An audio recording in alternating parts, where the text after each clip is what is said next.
Sabe aquela situação? O celular tá ali, funcionando numa boa, e de repente, puf, a bateria morre. Sem aviso, sem nada. É frustrante, né? Bom, hoje a gente vai fazer uma coisa um pouco diferente. A gente vai tratar um desses casos como se fosse a cena de um crime. E a nossa missão? Descobrir o que exatamente aconteceu nos últimos momentos de vida desse aparelho, usando os próprios registros dele como prova. Ok, então vamos lá. Olha só isso aqui. Essa é a nossa primeira, e talvez a mais importante, prova. É o registro do sistema que nos dá a hora exata da morte. 2 de dezembro de 2025, 3h31 da manhã. E a linha final, essa é fatal. Remaining capacity equals 0. Capacidade restante, 0. A bateria oficialmente se foi. É daqui que a nossa investigação começa. Bom, com a hora do óbito já definida, vamos examinar a cena do crive digital. A nossa principal evidência é um arquivo de log, um registro que o sistema cria quando a bateria está acabando. Pensa nisso como um diário detalhado dos últimos suspiros do celular. É aqui que as pistas estão escondidas.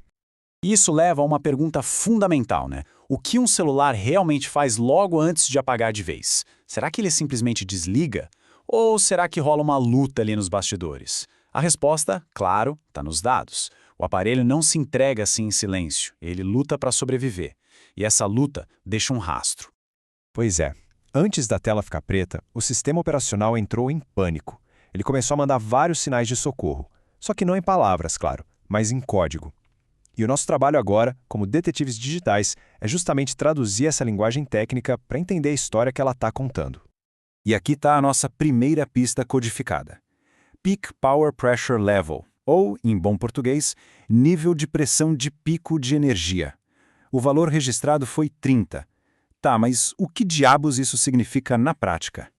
Então, a tradução é, bem, alarmante. Um nível 30 significa que o sistema está literalmente gritando que chegou no limite. Ele está sob um estresse extremo, tentando desesperadamente evitar um colapso total. Imagina um motor superaquecendo e o sistema pisando no freio com toda a força que tem. É isso que estava acontecendo. E a próxima pista só aumenta o drama.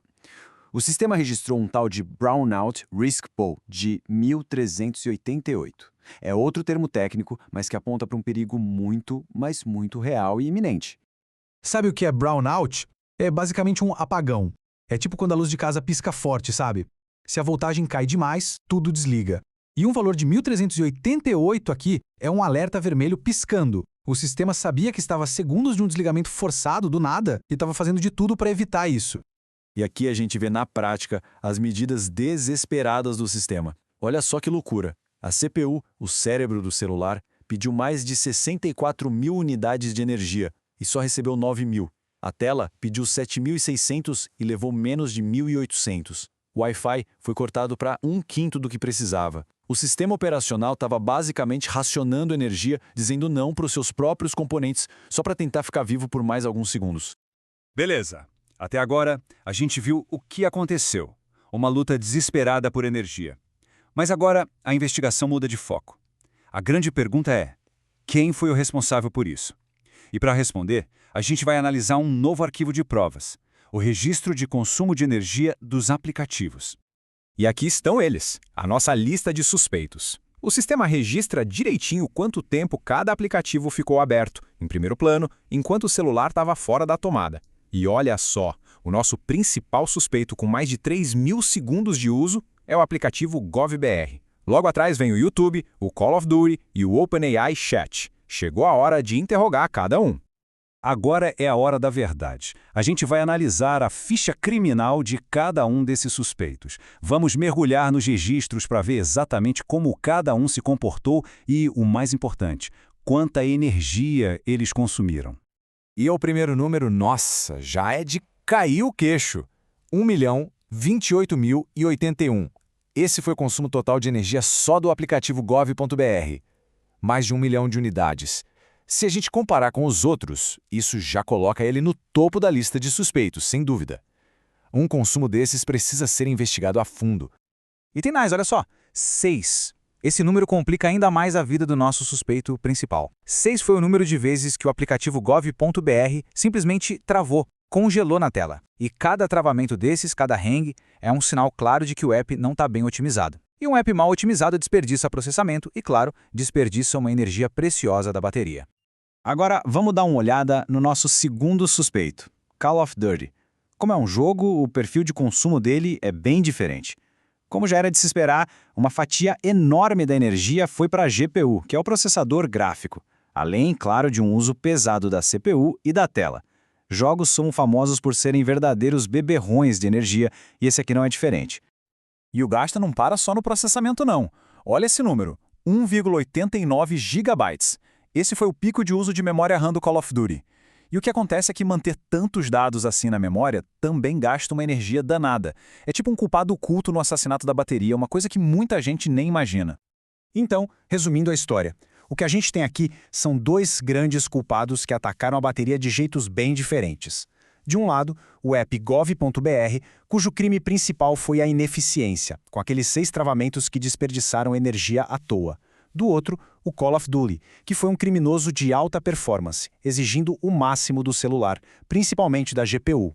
Um matou a bateria pela ineficiência, o outro pela intensidade. Depois de analisar todas as provas, interrogar os suspeitos e entender direitinho a cena do crime, chegou a hora. É o momento do veredito final no caso da bateria assassinada. E os dados não mentem. O gráfico aqui deixa tudo preto no branco. O aplicativo GovBR foi de longe, mas muito de longe, o maior consumidor de energia, passando de 1 milhão de unidades. O Call of Duty vem lá atrás, em segundo, com 184 mil, e o YouTube em terceiro, com 67 mil. Ou seja, por mais que o jogo seja intenso, foi a ineficiência do outro aplicativo que deu o golpe final. Caso encerrado. Mas sabe, essa investigação toda acaba revelando uma coisa muito maior. A história aqui não é só sobre um celular específico ou um aplicativo que não funciona direito. É sobre a batalha constante que acontece dentro de todos os nossos aparelhos o tempo todo. Um equilíbrio super delicado entre performance e duração de bateria. Então, o que a gente pode tirar de lição dessa análise forense? Bom, primeiro, jogos e apps pesados gastam muito energia, principalmente da GPU. Isso não é novidade, mas é bom lembrar. Segundo, apps mal otimizados que travam toda hora são verdadeiros assassinos silenciosos de bateria. Terceiro, o uso de memória RAM é um fator super importante e que muitas vezes a gente esquece. E por último, o mais importante, o sistema de um celular vive numa guerra constante para equilibrar o que os apps querem com a energia que ele realmente tem. E isso tudo nos leva a uma reflexão final, né? Todo celular está, a todo momento, registrando a própria história segundo a segundo. É quase uma autobiografia digital, cheia de picos de uso, batalhas por energia e processos que a gente nem vê. A pergunta que fica no ar é, se alguém pudesse ler o diário de um aparelho, que história descobriria ali?